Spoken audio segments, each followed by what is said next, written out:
第19集點樣無痛開始？打工仔最安全嘅有象限跳板。好多人聽完富爸爸嘅資產系統，心入面好興奮，但係下一秒又開始擔心：我份人咁內向，又唔識講嘢，咁點開始啊？或者我份正職已經好忙啦，仲邊有時間創業呢？今日第19集，我想同大家拆解Robert Kiyosaki喺書裏面俾大家嘅無痛啟動指南。記住，21世紀嘅生意最真嘅地方就係佢容起你喺一邊打工一邊起步。首先，我想代表作者同大家講一句：千祈唔好盲目去裸辭咁樣去創業啊！作者喺書裏面都好明確咁樣指出，網絡營銷唔係要你一入學就要全職全程投入，相反，佢最完美嘅起步方式係利用你喺返工空餘嘅時間。點解？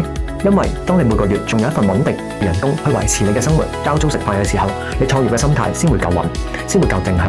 你唔需要因為下個月冇飯開而被逼好有侵略性、好難睇嘅方法去逼身邊嘅人買嘢。兼職先係最安全、最能夠保護你嘅心態嘅策略。作者話：開始呢份生意最需要投入嘅唔係大量嘅金錢，而係你嘅時間同埋你嘅心力，仲有學習力。你需要去轉換你大腦嘅揾錢邏輯，由以前我今日做咗幾多個鐘，老細出幾多糧俾我嘅打工仔思維，轉換成今日拍咗幾多條片，分享咗呢一個機會，我起緊幾多大嘅網絡嘅企業家思維。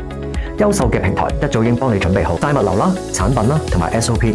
你起步嘅第一個禮拜要做嘅唔係一個做 sales 專家，而係將自己成為一個海綿，行入去系統嘅培訓入面，學識點樣去借力，運用團隊借力嘅力量。作者喺書入面開出咗一個5年嘅計劃。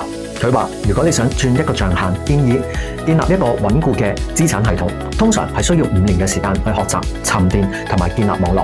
你可能會覺得5年好長，但係如果你唔開始，5年後你咪係一模一樣，繼續都係打返同一份工，可能會轉工，又或者埋怨老闆。與其用40年嘅時間去幫一啲大企業嘅老闆去起佢哋嘅網絡，不如由今日開始，我哋每星期抽5到10個鐘，用5年嘅時間去建立一個屬於你嘅印錢機器。呢個投資絕對係穩賺不賠。唔使等自己好叻先開始㗎，你要開始咗先會變得好叻。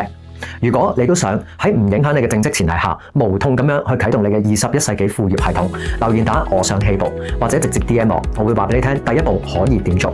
下一集我哋第20集，我哋會傾下一個全系列最辛酸、最避無可避嘅話題，點樣去面對身邊嘅人拒絕同埋冷水呢？作者當年係點樣去行過嚟嘅呢？記得點讚 follow 我，下一集再見。